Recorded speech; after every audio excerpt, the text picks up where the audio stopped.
Good day, friends. Today we will discuss about ESG means environmental social governance, and we will discuss about the ESG valuation as per Indian context. And this valuation video has been brought to you by CEV Group. CEV Group welcomes you for watching this video. Please do not forget to like, comment and subscribe our YouTube channel Registered Values Club for getting all new professional updates. In this video we will be discussing about ASG valuation. So what is ESG valuation? What is its importance? What are career pathways in India? We will discuss all these things in this video. So first of all, we will discuss about understanding the ESG valuation, its importance and career pathways in India.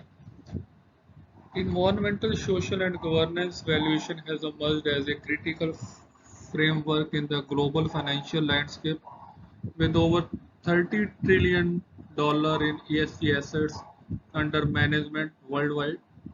This approach integrates non-financial factors into investment decision making, creating a more holistic assessment of corporate performance and long-term value. India's ESG investment market is witnessing remarkable growth, projected to reach $50 billion by 2026. This expansion reflects increasing awareness of sustainability challenges and opportunities among investors, corporations, and regulators in the Indian market. As ESG consideration becomes mainstream, there is growing demand for qualified ESG values across India's financial sector who can effectively quantify and integrate these factors into corporate valuations and investment strategies.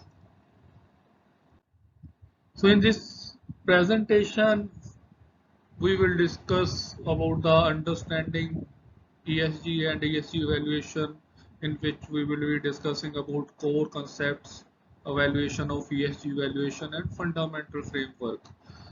Then we will discuss about the importance and business impact of ESG. So how the valuation creation, financial performance and competitive advantages is brought in by ESG. Then we will discuss about the various approaches, what are the data sources from which we can collect the data for ESG evaluation, and then we will discuss about the various valuation methodologies which are being used for ESG evaluation and their integration techniques. And then we will discuss ESG, especially in Indian context. What are the regulatory landscape? What are the challenges? And what are the market dynamics of ESG in Indian context? Then we will discuss about career pathways in India. What are the education qualifications required for ESG value? How one can get certifications for ESG valuation? And what are the professional opportunities for ESG values in India? And in the end, we will discuss about the challenges and future outlook of ESG valuation, in which we will discuss about the emerging trends, technology impacts, and industry evaluation of ESG valuation. So, in the first part, we will discuss about how we can understand ESG. So, let us first discuss about the origin, how it was originated.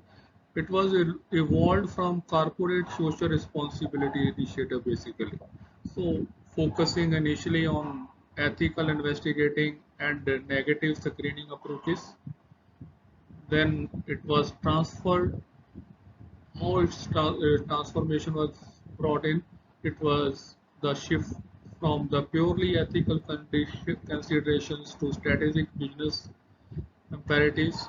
affecting financial performances and risk assessment. And the main thing is its global adoption. It has been globally adopted, widespread implementation across markets with development of standard frameworks like GRI, SASB, and TCFD. Or we will discuss about this GRI, SASB, and TSFD in the coming slides. Then all these things have been brought in such a way that they have been integrated with the mainstream. So it is now becoming core to the investment process, corporate strategy, and regulatory frameworks, not only in India, but it is a worldwide phenomenon now. So let us now discuss what is ESG. So ESG, three things are involved within it: environmental, social, and governance. So basically, we will discuss about what are the things which are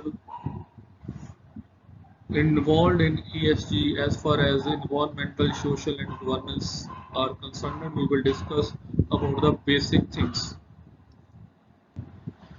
In environmental means climate impact and carbon footprint, resource utilization efficiency, pollution prevention and control, biodiversity protection efforts, and in the social part, it is employees relationship and welfare, community engagement initiatives, human right policies and practices being followed by the company, and diversity and inclusion measures being taken by the company. Then in the governance part, it is the board structure and independence, executive compensation policies, ethics and anti-corruption measures being taken, and transparency in reporting practices. All these things are the base. These are the basic things which is there in the ESG, means environmental social governance. So how the ESG was evaluated? Uh, we will discuss about the evaluation of ESG. So it was in early 1990 to 2000s when it was adopted. So night consideration primarily for ethical investors. Then it's slowly start growing momentum during 2010. So when the shift was towards financial materiality and risk management, then it was adopted. Its mainstream adoption was in during 2020s when it was integrated into core financial analysis and decision making. And in the present scenario, the standardization of ESG is being undertaken. So development of unified framework and regulatory requirements are being undertaken in the present scenario. So the ESG landscape has transformed dramatically from its origin in socially responsible investing to become a fundamental aspect of corporate and investment analysis.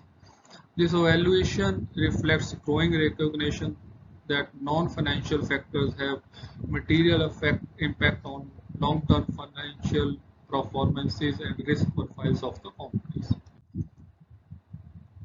Now, let us discuss about the basic components which we have already, as we have already discussed about the various things which are involved in environmental part of ESG.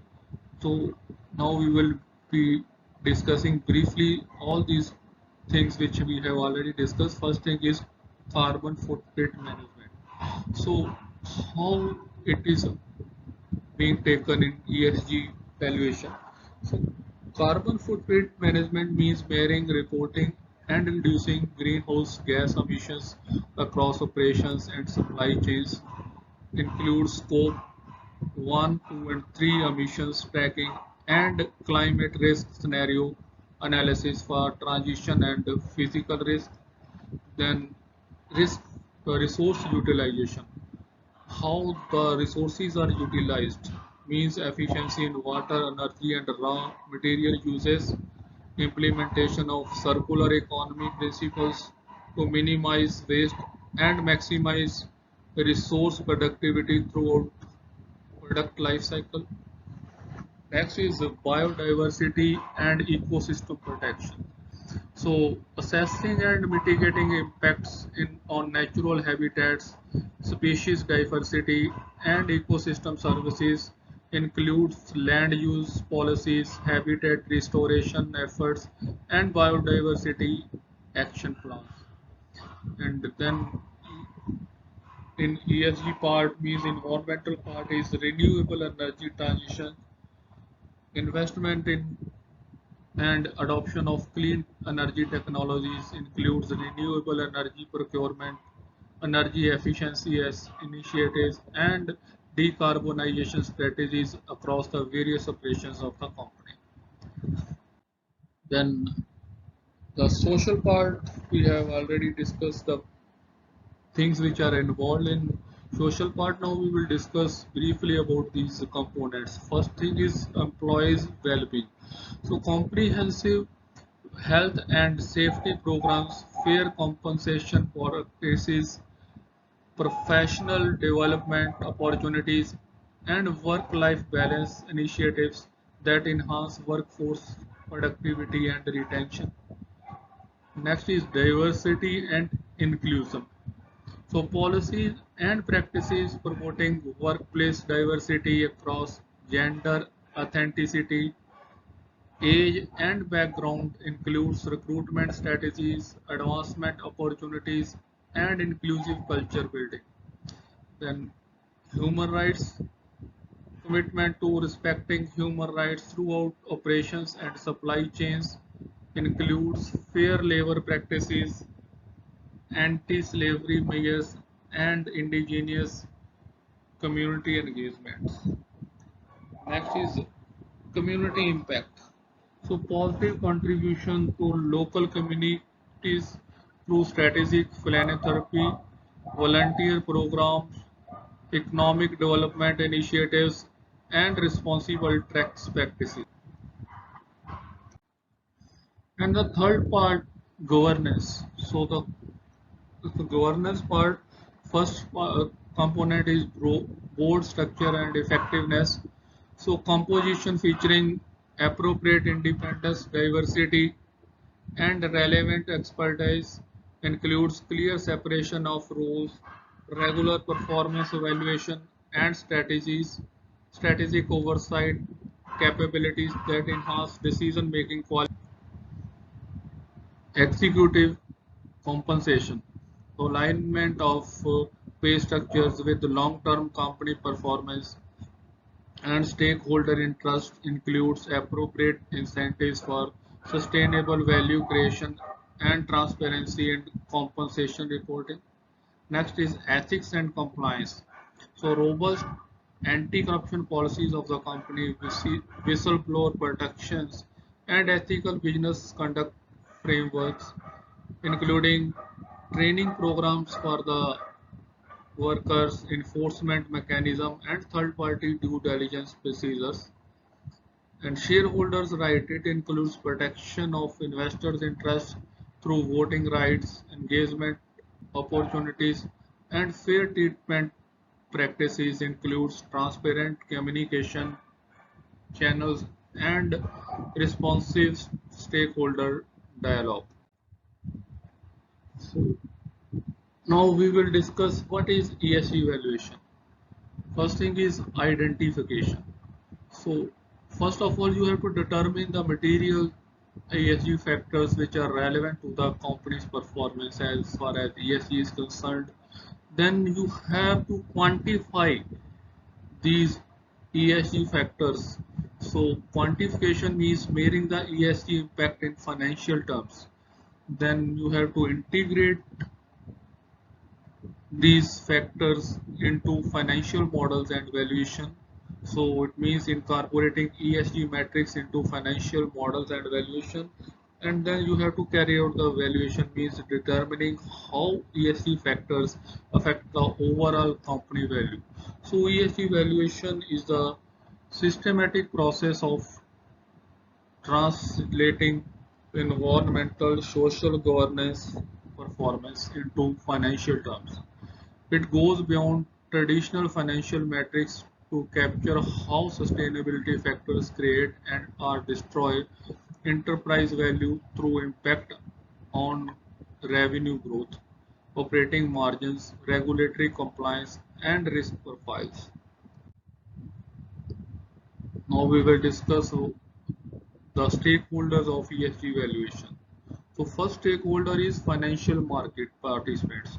So financial market participants means institutional investors assessing portfolio risk, asset managers integrating ESG into investment strategies, private equity firms conducting due diligence, lenders evaluating credit risk and sustainability criteria. Then corporate stakeholders means CFOs incorporating ESG into financial planning, sustainability teams measuring its impact, board overseeing ESG risk management, and strategy teams identifying competitive advantages of ESG. Then the market facilitators. Market facilitators are means ESG rating agencies establishing benchmarks, regulators developing disclosure requirements, auditors verifying reported information, and consultants who are advising on the best practices for ESG. So, what is the importance of ESG valuation? So, it has four advantages basically. First one is it has competitive advantage, then it has value creation for the company. It also helps in risk mitigation, and it increases stakeholders expectations. So ESG evaluations have transformed from a nice to have practice to an essential business capability. Companies that effectively measure, manage and communicate their ESG performance can access capital at more favorable rates while building resilience against disruptions and capturing emerging market opportunities. ESG value creations. How the ESG creates value. First one is thing which is involved in it is top line growth. So ESG aligned companies captures new markets through sustainability focused products and services, meeting growing consumer demand for responsible options. Market research shows consumers are willing to pay 10 to 30% premium for sustainable products across all the categories. Then it leads to cost reduction. So resource efficiency initiatives reduce operating expenses with energy optimization alone typically delivering 5 to 15% cost saving. Waste reduction programs and circular economy approaches further improve margins by minimizing material inputs and disposal cost. Then it has a regulatory advantage.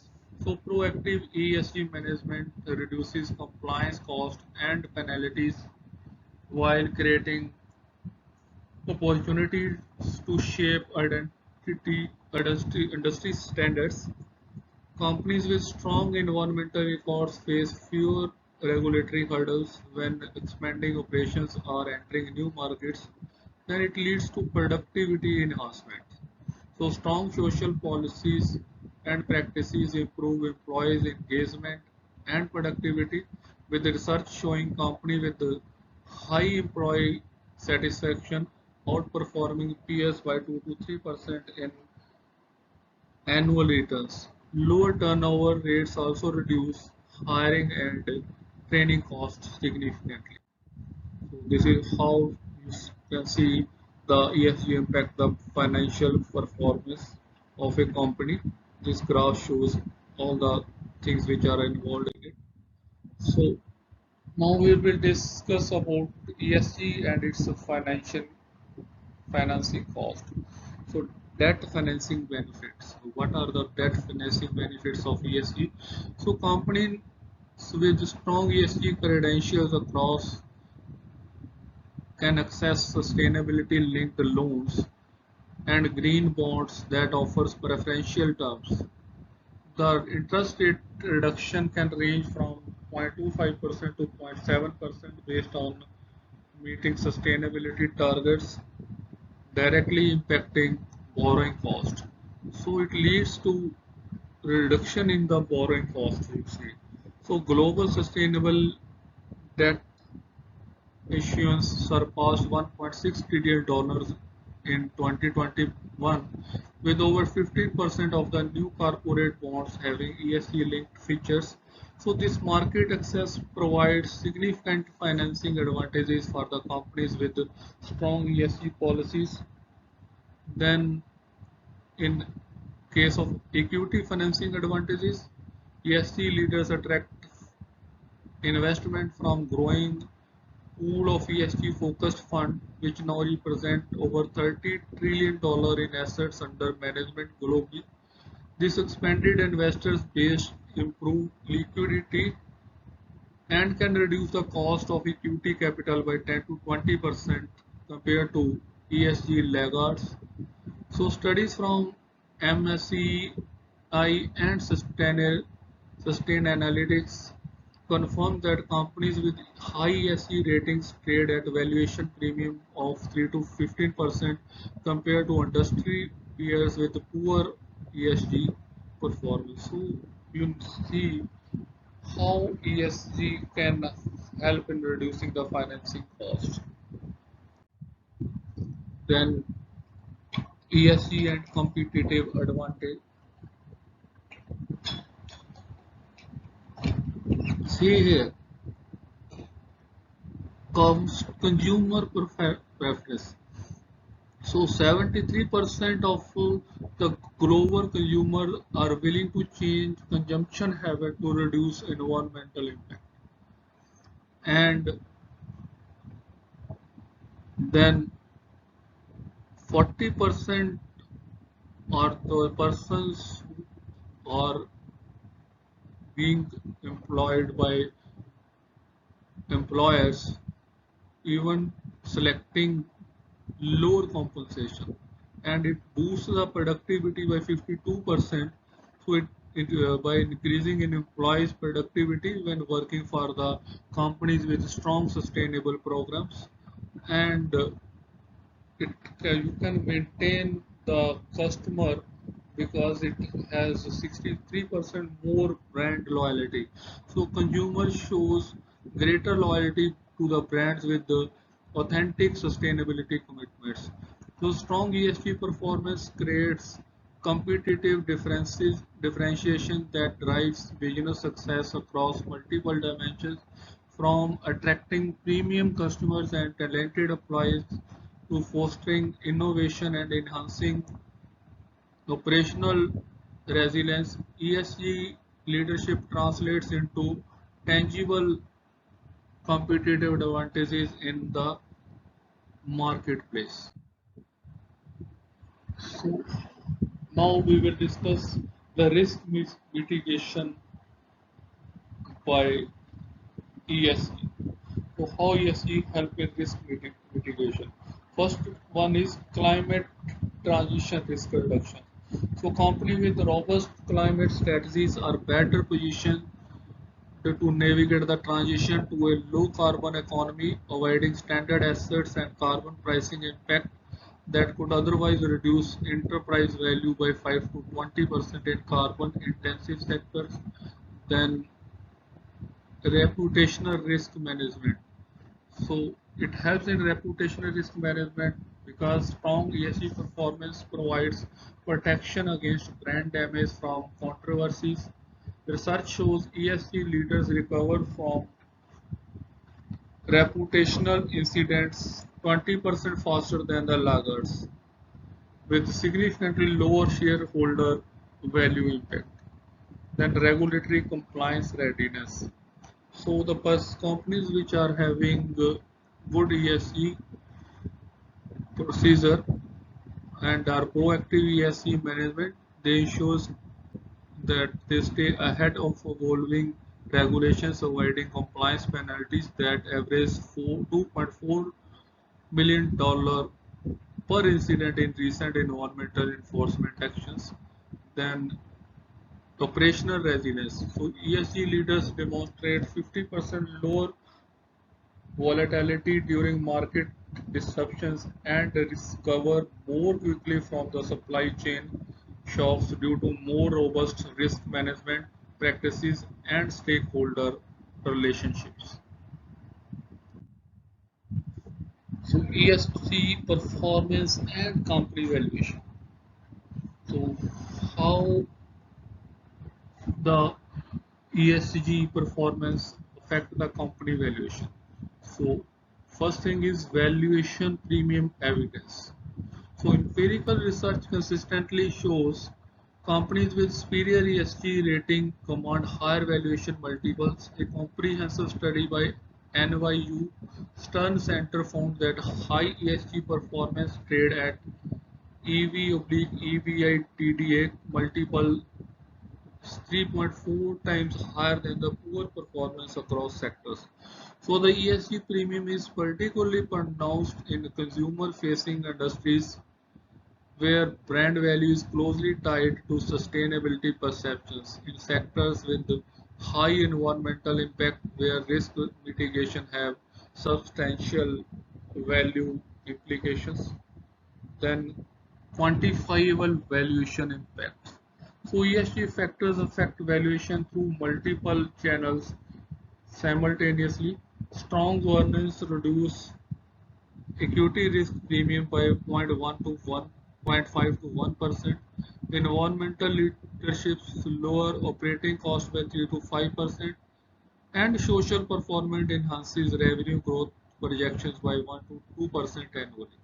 When integrated into discounted cash flow models, these effects can increase enterprise value by 7 to 15% for ESG leaders compared to laggards, with the impact growing over longer time horizons. ESG valuation. What are the research findings of regarding ESG valuations? So, leading consulting firms and academic institutions have produced extensive research validating the financial impact of ESG performance. Deloitte studies confirms the positive correlation between ESG rating and valuation multiples, with strong performance showing 5 to 10% higher valuation across industries. McKinsey research demonstrated that companies with robust ESG programs experience a lower cost of capital by 0.5 to 1% compared to industry peers, while Harvard Research Business School studies show ESG leaders outperform in long-term shareholders return by 4 to 8% annually. These findings highlight the ESG creates tangible financial benefits beyond regulatory compliance. Now we will discuss different valuation methodologies. So as far as these methodologies are concerned, the present scenario, the current approaches are that the field employs multiple valuation techniques ranging from ESG adjustable discount rates in DCF models, means discount cash flow models, to stereo analysis for climate impacts. So each approach offers different perspectives on how sustainability factors affect enterprise value, with practitioners often using multiple methods to triangulate impacts. Then the data challenges. So ESG valuation faces significant hurdles including inconsistent reporting standards, varying quality of disclosures, and difficulty in quantifying intangible impacts. So these challenges require sophisticated data processing and careful judgment to develop accurate valuations. Then integration techniques. So leading practitioners are developing methodologies to systematically incorporate ESG factors into traditional valuation frameworks, ensuring non-financial impacts are appropriately captured in financial terms. Then assessment methods. So practitioners employ both quantitative metrics, carbon emissions, diversity statistics, board independence, and qualitative assessment, policy quality, management commitment, stakeholder engagement to build comprehensive ESG valuations. So traditional valuation methods which are being used in the ES valuation is uh, first one is discounted cash flow. So it estimates intrinsic value by forecasting future cash flows and discounting them to present value using an appropriate discount rate, and our WACC our limited capability to incorporate non-financial ESG impacts that affect long-term value creation. So this is a problem in this discount cash method. So it has limited capability to incorporate non-financial ESG impacts and that affect the long-term value creation. Then next procedure is comparable company analysis. So value companies based on trading multiples of similar public companies. Traditionally focuses on financial metrics P upon E ratio or EV upon EBITDA ratio without explicit consideration of sustainability factors that differentiate performance. And then precedent transactions. So this method determines the value based upon acquisition premiums in similar deals, typically overlooks how ESG performance might influence transaction pricing or strategic value to acquire. And the next method is asset-based valuation. So it calculates this method calculate value based upon company's assets minus liability. Generally, phase 2 captures intangible ESG assets like social license to operate or climate resilience capability. So each method have its own advantage and own limitations. So it depends upon how case to case which method is to be used for calculating ESG value. So next is ESG adjusted valuation approaches. So first adjusted ESG adjusted discount rates. So to take care of the things which were not involved in discount cash flow method, we have adopted adjusted discount cash rate, flow rates for ESG valuations. So it modifies the weighted average cost of capital to reflect ESG performance, with superior performance receiving lower discount rates based upon reduced risk profiles and improved access to the capital. Then climate scenario analysis. So project financial impacts under multiple climate transitions pathways, for example 1.5 degrees Celsius to 2 degrees Celsius, 3 degrees Celsius warming scenarios to quantify physical and transition risk affecting the long-term value. Third is ESG adjusted multiples. So we apply premiums or discounts to the valuation multiples based upon relative ESG performance compared to the industry peers, reflecting markets' willingness to pay for sustainability relationship. Then integrated reporting valuations.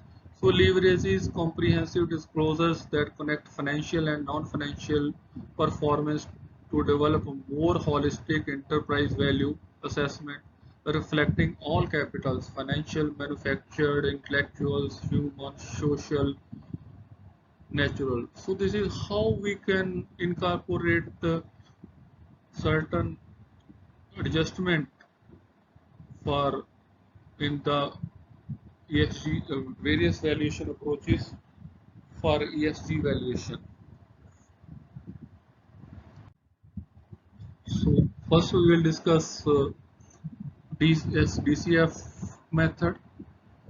So first you have to calculate WACC adjustment. So you have to calculate the modified discount rate based upon ESG risk profile. Then you have to integrate this into cash flow impact. So we integrate ESG factors into revenue and cost projections. Then we have to calculate terminal value effect. So we have to adjust long-term growth rate for sustainability performance to calculate terminal value impact. Then you have to carry out scenario testing. So multiple model ESG pathways are created to assess value range. So ESG adjusted DCF methodology systematically incorporates sustainability factors into each component and traditional model. Strong ESG performers may receive a discount rate reduction of 0.5 to 1.5% based on lower risk profiles, while their cash projections might reflect enhanced growth opportunities, reduced regulatory cost, and improved operational efficiencies. Practitioners typically develop probability weighted scenario incorporating different climate pathways, regulatory developments, and social trajectories to capture range of potential value impact from ESG factors. Then the next method, multiple methods. So ESG adjusted trading multiples are calculated. So when we use comparative analysis, we use these adjusted trading multiples. Values now explicitly consider ESG performance differentials between peer companies. Research shows that within the same industry, companies in top ESG quartiles typically trade at 2 to 3 points higher EV upon EBITDA multiples compared to the bottom quartile performers. So the magnitude of this ESG premium varies by sectors, with consumers, healthcare, and technology sectors showing the largest differentials 3 to 5 times, while the commoditized industries exhibit smaller but still significant impact of 1.2 times. So implementation approach. Practitioners implement ESG adjusted multiples through several techniques, creating separate peer groups based on ESG performance tiers, applying explicit percent adjustment to multiple based on relative ESG ratings, or using regression analysis to isolate ESG premium within the industry valuation ranges. Many firms develop proprietary frameworks that weight different ESG factors based on their materiality on specific industry, allowing for more nuanced adjustment that reflect sector-specific sustainability drivers. So now we will discuss what are the data sources and market metrics in ESG evaluations. So rating agencies, you can calculate that you can have the data from the rating agencies. So major providers are MCSI, Sustainalytics, and S&P offers comprehensive ESG ratings covering thousands of companies globally. Each uses proprietary methodologies that weight environmental, social, and governance factors differently, creating some inconsistency in rating across providers. Then you can take the data from the companies or corporate disclosures. So company sustainability reports, integrated annual reports, and the regulatory filings provides primary source data on ESG performance. The quantity quality varies significantly with the leading companies following GRI or SASB standards to ensure comprehensive comparable disclosures. Then alternative data. So innovative data sources including satellite imagery, social media, sentiment analysis, employee review platforms, and Internet of Things sensors provide real-time insights into ESG performance beyond official disclosures, enabling more dynamic and independent assessment. Then industry benchmark. So sector-specific frameworks from organizations like SASB and industry associations provide standardized metrics and performance benchmark that enable meaningful peer comparison and materiality assessment for ESG evaluation. So the challenges, what are the challenges in evaluation of ESG? First thing is data quality issues, then the standardization gap, then materiality determination, then time horizon conflicts, and monetization difficulty. So these challenges create significant hurdles in ESG values, but also represent opportunities for professionals to develop specialized expertise.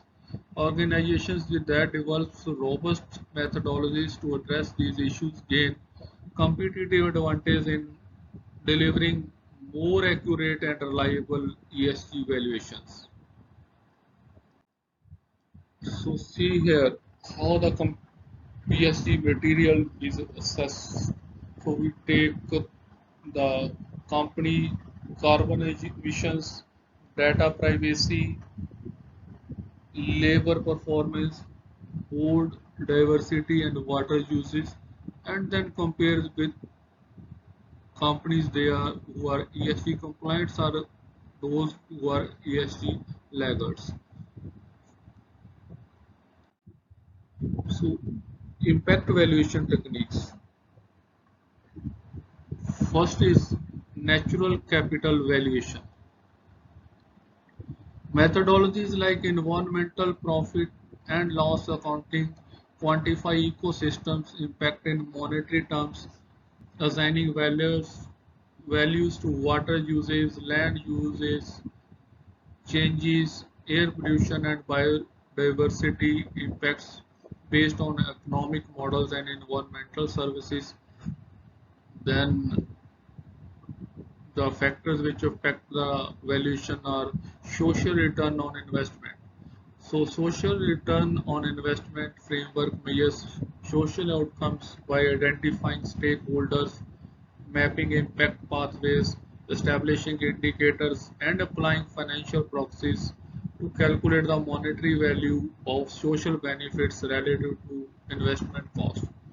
Then human capital investment human capital valuation. So advanced methods that quantifies workforce value through skills, inventories, productivity metrics, and learning curves analysis, enabling more accurate assessment of how human resource practices affect enterprise value. Ex- Externality pricing. Companies increasingly use shadow pricing mechanism to internalize environmental and social externalities, applying internal carbon prices $40 to $100 per ton or water stress multipliers to guide investment decisions and risk management. Then now we will discuss about the ESG evaluation, especially in India. So, how the market is being evaluated.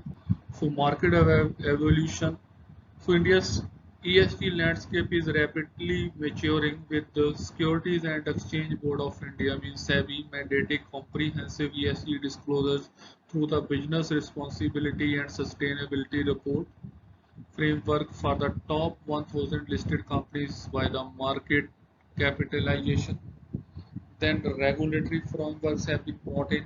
So the Indian regulatory environmental for ESG continues to evolve with significant development in climate risk disclosure requirements, governance standards, and social responsibility mandates that are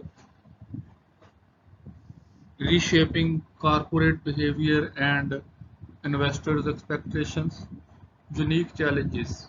ESG evaluation in India must navigate distinctive challenges including data limitations, significant informal interactions, development priorities that sometimes conflict with the environmental goals, and governance consideration in family-owned business groups. So now we will discuss about the landscape in India. So is this, as we have already discussed that as per SEBI, the top 1000 listed companies they have to give the data about the ESG. So top tier for 1000 plus companies are required to file comprehensive BRSR reports. Then these companies have invested about $10 billion in green bonds, and it is growing at a rate of 40%. So annual increase in ESG focused asset under management is about 40%, and dedicated sustainable label investment vehicles have been launched since 2020. 22 ESG funds have been launched since 2020. So India's ESG ecosystem has experienced dramatic growth in the recent years, driven by regulatory initiatives, international investors' pressure, and domestic awareness of sustainability challenges. National guidelines on responsible business conduct provide a comprehensive framework aligning with the global standards while addressing India's specific priorities. The emergence of ESG indices like Nifty 100 ESG and S&P BSC 100 ESG has created benchmarks for measuring sustainable business performance, while specialized research and rating capabilities continues to develop within the domestic financial institutions. So as far as Indian ESG regulatory framework are concerned, it was in 2021 when SEBI's BSR framework was evolved. So it has made mandatory comprehensive ESG disclosures for the top 1000 listed companies, covering 9 principles across environmental, social governance domains with the quantitative and qualitative metrics. Then we have RBI climate risk guidelines. So central bank directives for financial institutions to assess, manage, and disclose climate rated financial risks, aligning with the TCFD recommendations and international best practice. Then we have Companies Act under Section 135 Companies Act of 2014. It mandates 2% CSR spending or for companies meeting specified financial threshold, creating a baseline social responsibility requirement while encouraging strategic community investment. Then climatic commitment 2021. So India's pledge to achieve non-zero emissions by 2070 and the related policies driving a transition to renewable energy. electric vehicles, and improved energy efficiency across the sectors. So these are the Indian ESG regulatory frameworks which are at present in there. Next, how the ESG rating is done in India. So we will discuss about the ESG rating scenario in India. First, we will discuss about the domestic rating providers. So India has developed indigenous ESG rating capabilities through established agencies like CIR, CRI, SIL, CRISIL, ICRA, and CARA Care, which have launched specialized ESG rating products tailored to the Indian market context. These ratings incorporate local regulatory requirements and development priorities while maintaining alignment with global frameworks. CRISIL's ESG scores, for example, evaluate 586 parameters across 63 sectors with customized weightages that reflect India's specific materiality considerations. The localization provides valuable insight for domestic investors while bridging international standards with Indian realities. And then we have internationalized coverage. So global ESG rating providers including MSCI, Sustain Analytics and S&P assess major Indian companies through the coverage is more limited than for developed markets. So international methodologies sometimes face challenges in accurately evaluating the Indian firms due to disclosure gaps and differing business contexts. So research indicates that Indian companies receive lower average ESG scores from global providers compared to the developed market peers, partly due to disclosure practices rather than actual performance differences. This gap highlights the importance of developing India specific benchmark approaches.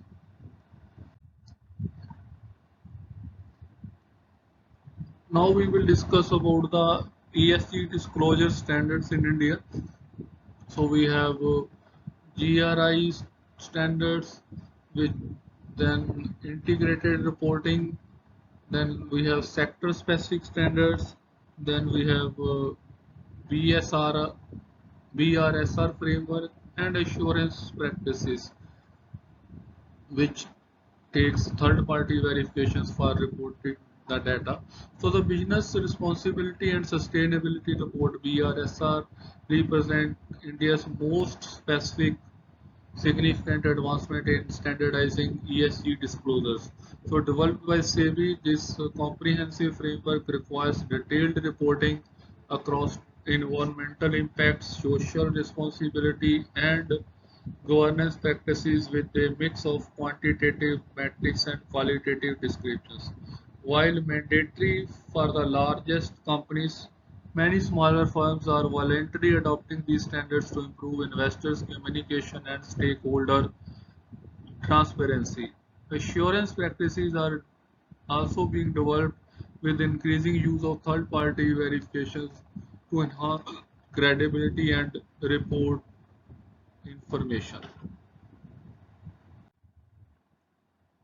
So now we will discuss about the valuation challenges in India regarding ESG.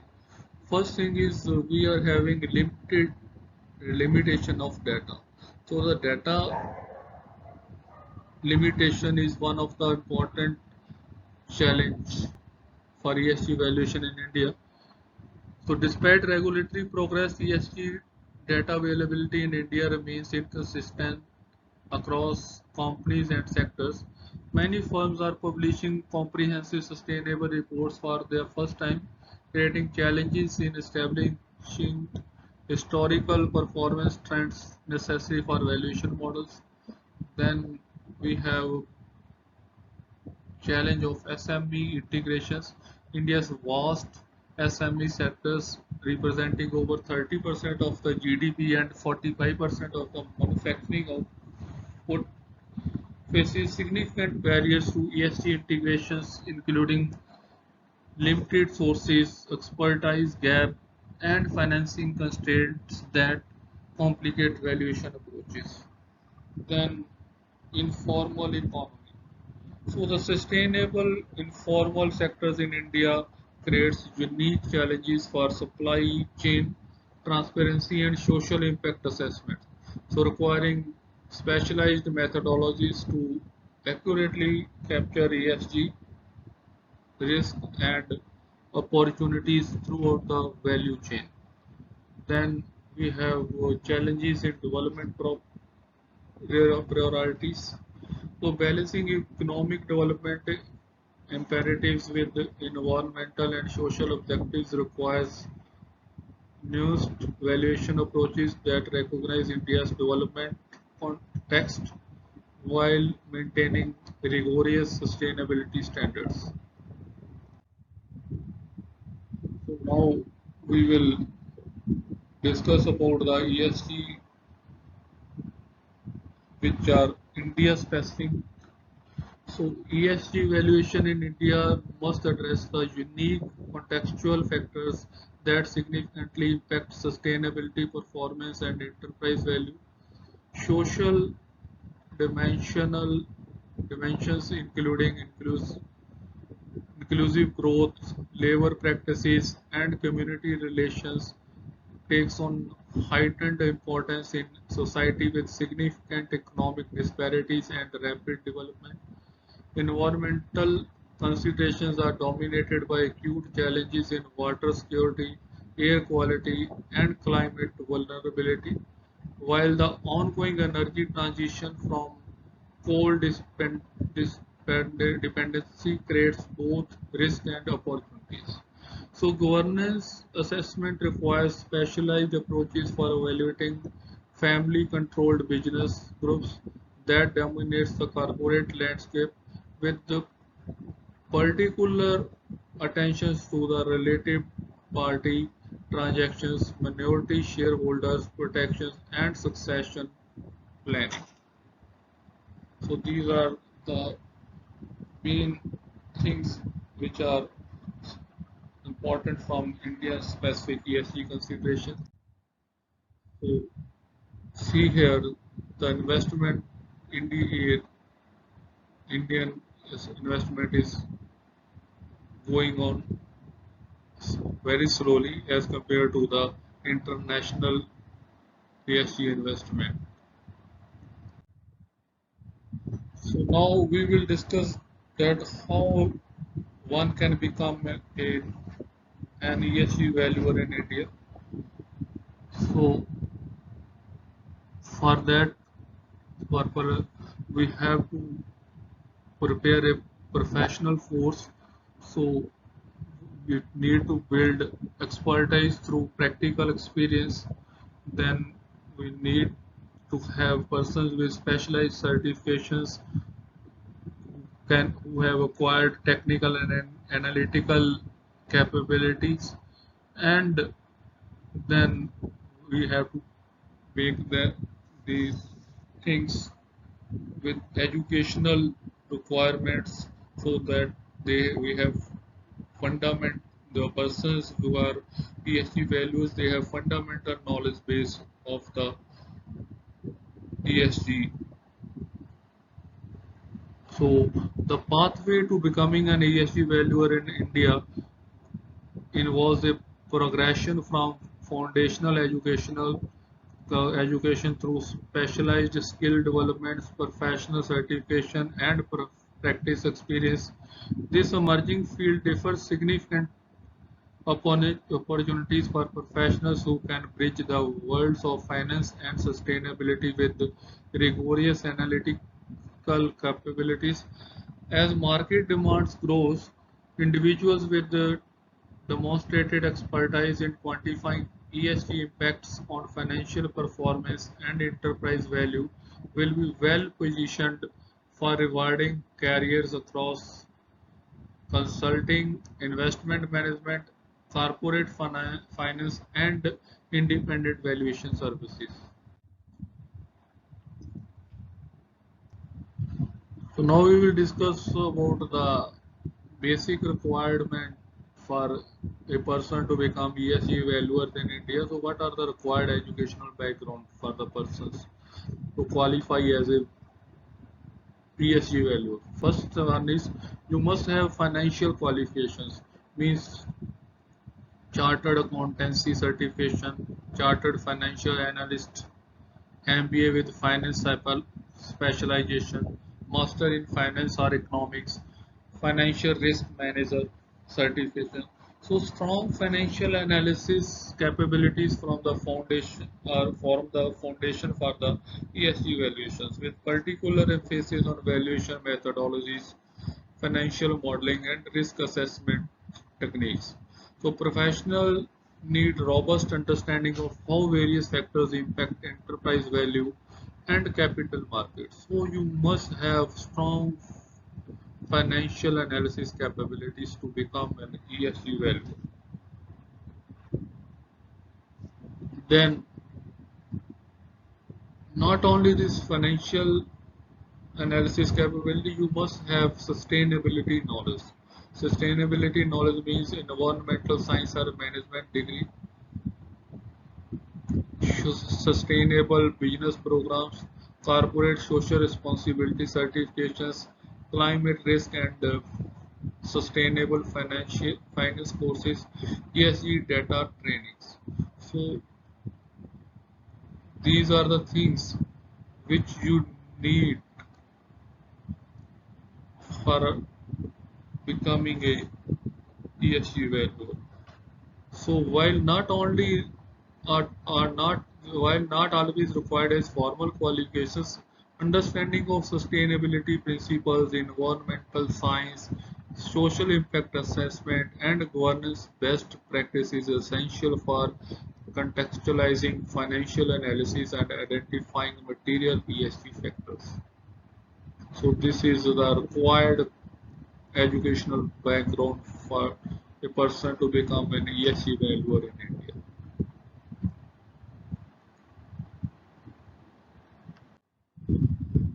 So how you can get valuation ESG valuation certification in India? First is CFA ESG investing certifications. So this is a globally recognized credential covering ESG data integration methods and portfolio construction. These certificates provide comprehensive understanding of how to analyze ESG factors and incorporate them in investment process and valuations. Then you may have GARP CSR certificate, means Global Assessment of Risk Professional. GARP means Global Association of Risk Professionals. Sustainability and Climate Risk Certificate. It focuses on climate related financial risk and opportunities.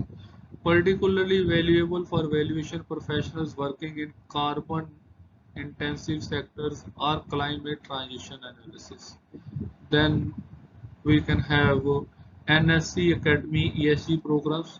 So National Stock Exchange Educational Arm offers specialized courses tailored to the Indian market context covering ESG reporting framework, sustainable finance and valuation methodologies relevant to the local regulations and business environments, and then IBBI registered values. While not ESG specific, this mandatory certification for practicing valuers in India is increasingly incorporating sustainability consideration into its curriculum, reflecting the growing importance of ESG in comprehensive business.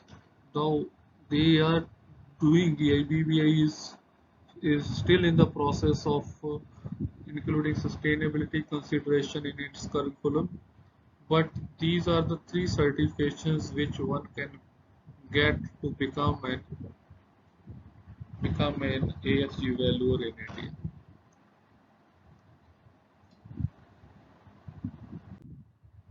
So what are the professional credentials one must have to become an ESU value? First is IBBI registered values.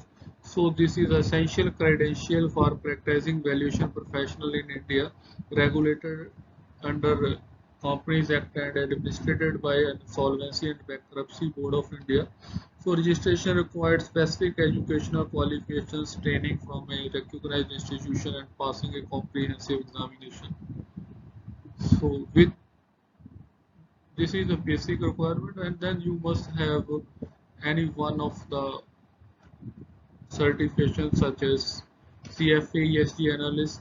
So specialized designation from CFA Institute recognizing expertise in ESG analysis integration. It requires completion of ESG investing certificate program and demonstrated professional experience applying ESG factors in an investment or valuation context. Then for sustainability credentials, ICAI sustainability reporting credentials and similar certifications from accounting bodies validate expertise in ESG metrics, materiality assessment and non-financial reporting frameworks that form critical input to the valuation process. Then we can have professional membership affiliation with International Valuation Standard Council, Royal Institution of Chartered Surveyors, or similar organizations provide access to the global best practices, continuing education, and professional networks that are valuable for ESG valuation development.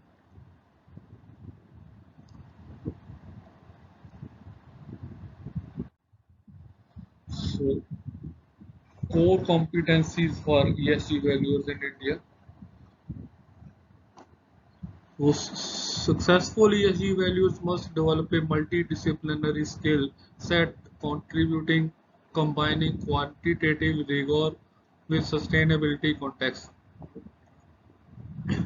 Financial modeling expertise forms the foundation with the ability to build sophisticated valuation models that incorporate scenario analysis, sensitive testing, and probabilistic approaches to uncertainty. ESG data analysis capabilities are equally critical, including proficiency in evaluating data quality, addressing gaps, normalizing metrics across companies, and identifying material indicators from the vast uniform of potential ESG factors. Industry knowledge provides essential context for materiality assessment, while regulatory understanding ensures valuation approaches align with evolving disclosure requirements and compliance standards. Finally, stakeholders engagement skill enable more comprehensive assessment of social license to operate and relationship capital that significantly impact enterprise value. Next is technical skill development for ESG values. So first is ESG data collection and verification. So for an ESG value, he must develop the expertise in sourcing reliable ESG data from company disclosures, third-party ratings, alternative data sources, and primary research. It includes ability to assess data quality, identify gaps, and develop appropriate proxies when direct information is unavailable. So it is critical for establishing factual foundation for ESG valuations. Then the person for ESG valuer must have knowledge of financial impact modeling.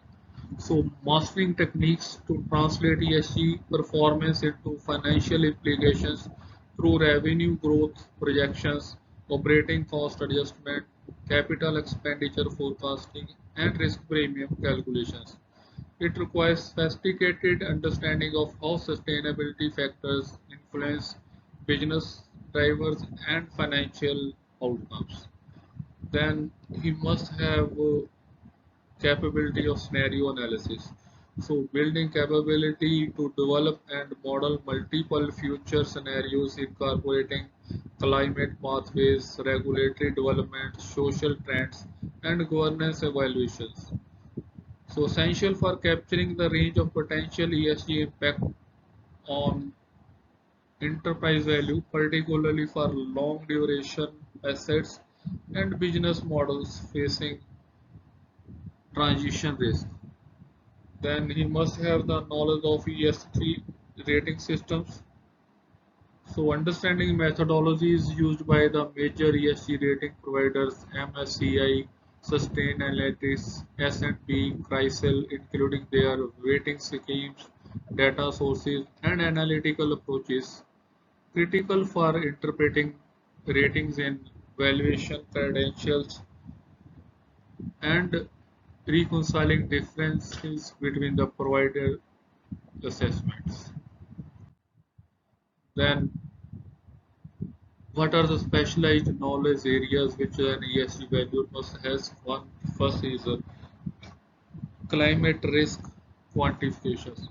So he must have knowledge of advanced methodologies for translating climate scenario into financial impacts, including carbon pricing models, physical risk assessment techniques, and transition pathways analysis that can be integrated into discount cash flow and other valuation approaches. Then he must have the knowledge of social impact assessment, how it is to be done, social impact measurement. So, framework for evaluating how social performance affect financial outcome through customer loyalty, employee productivity, community relations, and supply chain stability, with particularly focus on monetization techniques for traditionally qualitative factors. Then he must have knowledge of governance assessment. So sophisticated approaches for to evaluating board effectiveness, executive incentive alignment, and organizational ethics that go beyond compliance checklist to provide and identify governance factors with the material financial implications for long-term value creation. Then he must have knowledge of sustainable finance instruments. So understanding of green bonds, sustainability linked loans, transition finance, and other innovative financial structures that explicitly link sustainability performance to financing terms and directly impact cost of capital calculation.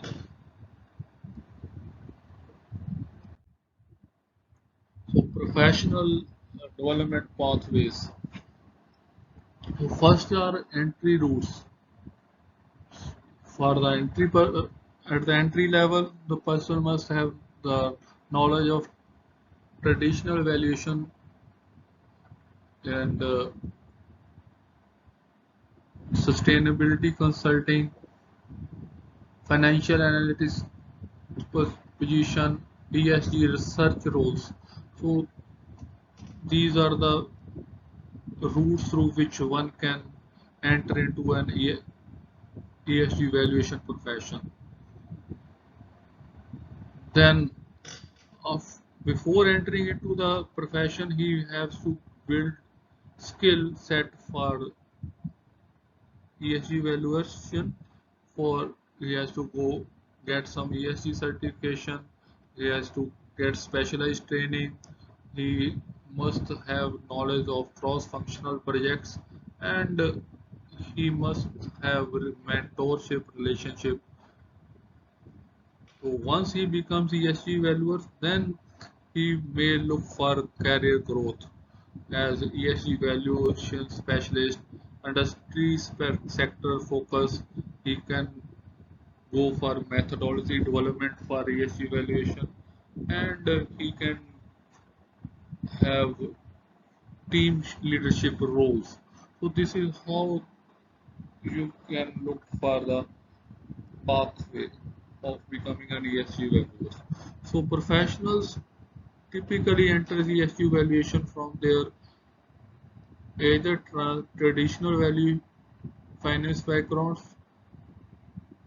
adding sustainability expertise or sustainability roles, developing financial analysis capabilities. So the most effective pathway often involves systematic development of complementary skills while building practical experience through increasing complex ESG valuation assignments. So this is how you can relate the various things and become an ESG valuer in India. So what are the career opportunities in India for the ESG values? So you can provide professional services. So as a valuer, you can ESG valuer, you can have ESG advisory practices at big four firms. You can act as a sustainability work in sustainability consulting companies.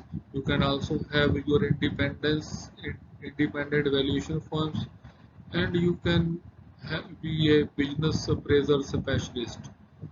Then in financial institutions, ESG valuers can integrate teams and investment banks.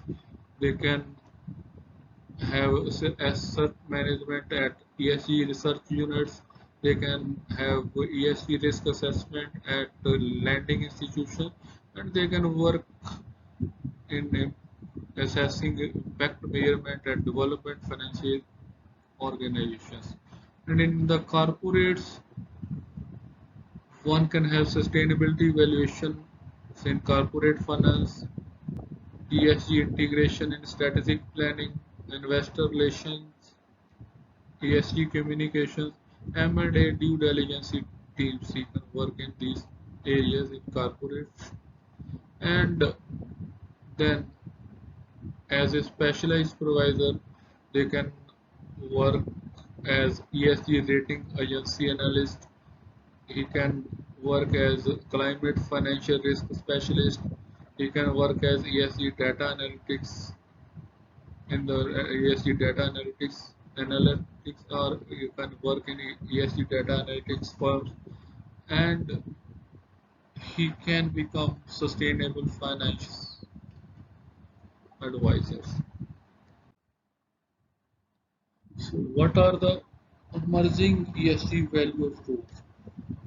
So ESG integration specialist, as a ESG integration specialist, a person focuses on incorporating material ESG factors into traditional valuation models and investment analysis framework. These professionals develop methodologies to systematically adjust discount rate, cash flow projections, and valuation multiples based upon sustainability performance. So key responsibilities include creating proprietary ESG integration frameworks, training financial analytics on implementation techniques, and continuously refining approaches based on empirical evidence and market developments. And then climate financial risk analysis. So it specializes in quantifying climate relating related transition and physical risk across investment portfolios and corporate valuations. These experts develop scenario analysis aligned with the TCFD recommendations and translate climate science into financial implications. So but it requires a deep understanding of climate policy, carbon markets, technology disruption pathways, and physical risk modeling combined with financial valuation expertise to communicate climate risk in terms of meaningful to the investors and executives.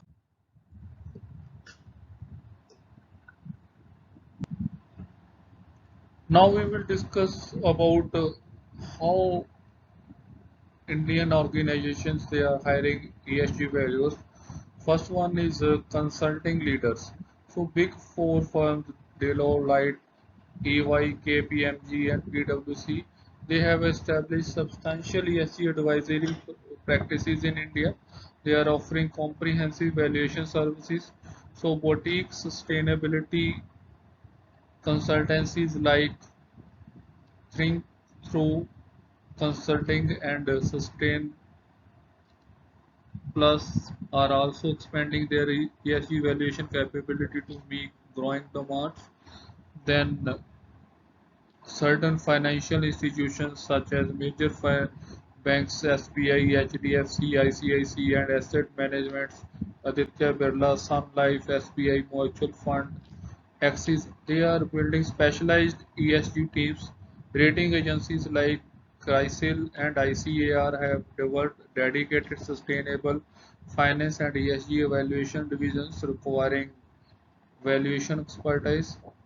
Then companies and the corporate leaders, they are also hiring progressive Indian companies including Tata Group, Mahindra, Infosys and Wipro. They are developing internal ESG valuation capabilities within their finance and sustainability functions to better communicate value creation to the investors and integrate sustainability into strategy decision making.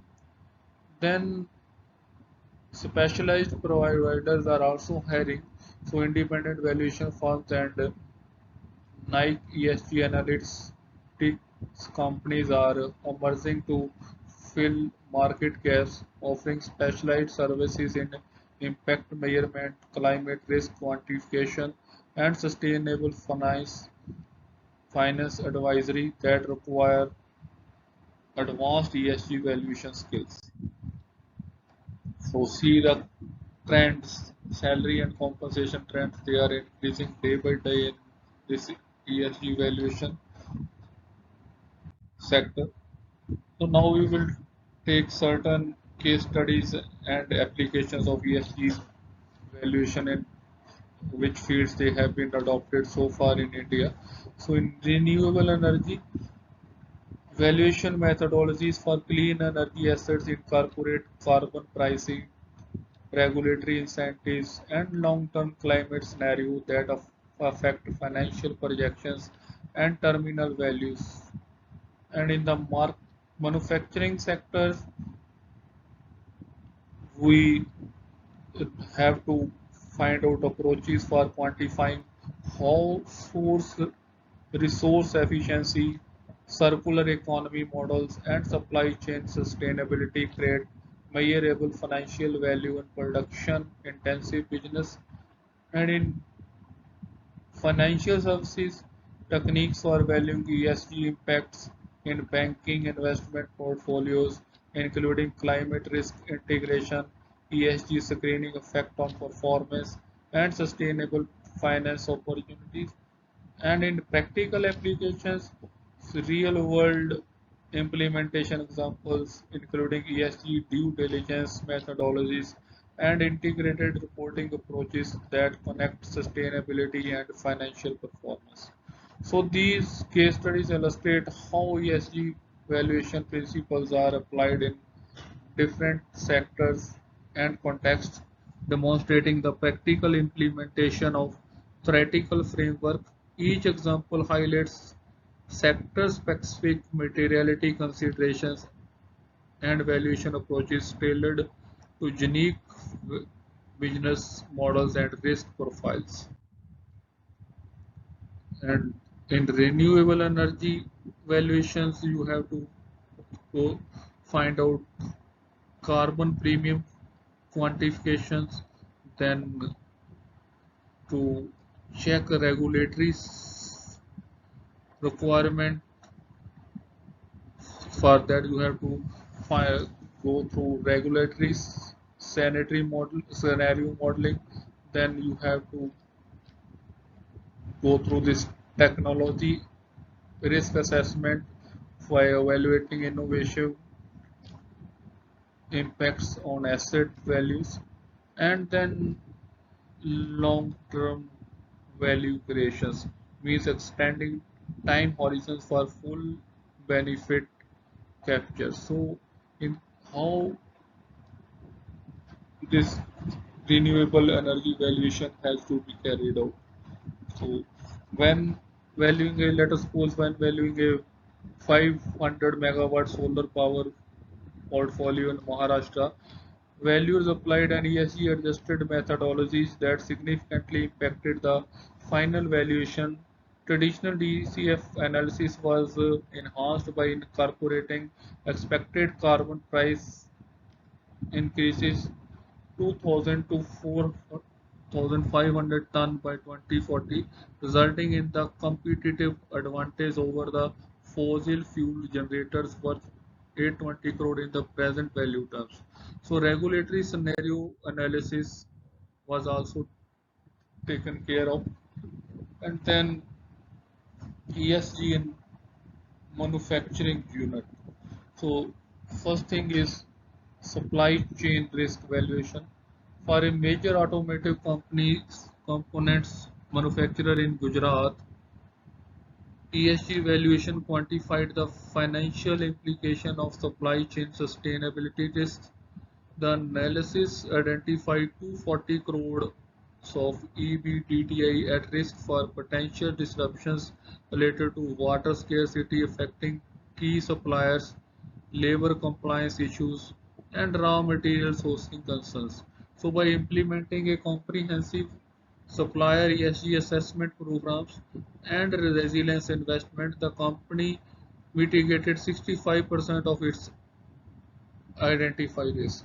So the risk reduction was valued using probability weighted scenario analysis, contributing 85 crores to the enterprise value through reduced risk premium in the valuation model. And in resource efficiency impact, so this is how the ESG has helped in a manufacturing unit through supply chain risk evaluation, and then we will take our case studies then by resource efficiency, how it can affect the ESG, can affect the valuation of a company. The valuation incorporated operational improvements from resource efficiency initiatives, including a 28% reduction in water consumption, 50% decrease in energy usage, and 34% waste reduction through circular economy approaches. These efficiencies gain delivered annual cost saving of 18.5 crores. See here. So when capitalization and valuation models, these reduce recurring savings added to 130 crores to the enterprise value. So additionally, the improved environmental performance enabled access to green financing at 0.7% lower interest rates.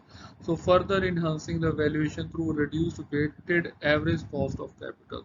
So how this ESG help in the manufacturing units. You can see through these case studies. Then we will take consider certain case studies in financial services. So first is car climate risk and load portfolio. Then ESG screening impact, sustainable finance opportunity, and ESG data monetization. So if we take an example, a leading Indian private sector bank implemented comprehensive climate risk assessment for its 45,000 crore corporate loan portfolio. The analysis revealed that approximately 22% of the portfolio faced elevated transition risk from potential carbon pricing and regulatory changes, while 14% had significant exposure to physical climate risk, including flooding and water stress. The ESG valuation quantified expected credit loss under different climate scenarios, resulting in an additional provisions of 380 crores and climate risk adjustment to leading policies. Simultaneously, the bank identified 7,500 crores in sustainable finance opportunities, including green buildings, renewable energy, and electric vehicles financing when incorporated in the bank's valuation. The combined effect of the reduction and growth opportunities increase the market capitalization by approximately 4.2% for that particular bank. Now we will discuss about practical application. In a practical application, first of all, we will discuss about ESG due diligence. During ESG due diligence, first thing is initial screening. So high level assessment targets ESG profile using available disclosures, rating and industry benchmarks to identify potential materials issues requiring deeper investigation during a due diligence process. Then after initial screening, we have to go for comprehensive assessment. So detailed evaluation of material ESG factors including regulatory compliance history, resource efficiency metrics, risk exposures, human capital management and governance factors through data room analysis and management interviews. Then financial impact quantification. So translation of identified ESG risk and opportunities into financial terms through adjustment to revenue projections, operating cost, capital expenditure requirements, terminal value calculations, and appropriate discount rates. So then we have to integrate all these things into transaction. So transaction integrations, incorporation of ESG findings into deal terms through purchase price adjustment, specific representations and warranties, escrow provisions for identified risk are post-closing requirements to address sustainability concerns. So ESG due diligence has evolved from a compliance checklist into a sophisticated valuation exercise that directly impact transaction terms. In recent Indian M&A transactions, ESG factors have adjusted valuation by -15% to +12%, depending on the target's sustainability profile and manufacturing material issues that were identified. Then ESG reporting valuation. So how the valuation is ESG evaluation is reported. First thing is monetizing non-financial outcomes. So advanced techniques to translate environmental and social impacts into financial terms for integrated reporting includes natural capital valuation, social return on investment calculations, and human capital accounting methodologies that quantify traditionally qualitative outcomes. Then stakeholders value creation framework for measuring and communicating how company activities create and or destroy value for different stakeholders groups beyond shareholders, particularly important to the Indian context where community relationships significantly impact social license to operate. Then integrated ESG KPI development. Methodologies for developing and identifying and tracking key performance indicators that have material financial implication, which includes establishing baselines, setting targets, and creating monitoring systems that connect sustainability metrics to enterprise value drivers. Then integrating reporting. Implementation of the International Integrated Reporting Council framework to connect sustainability performance with financial outcomes, increasingly adopted by leading Indian companies to demonstrate holistic value creation approaches to the investors.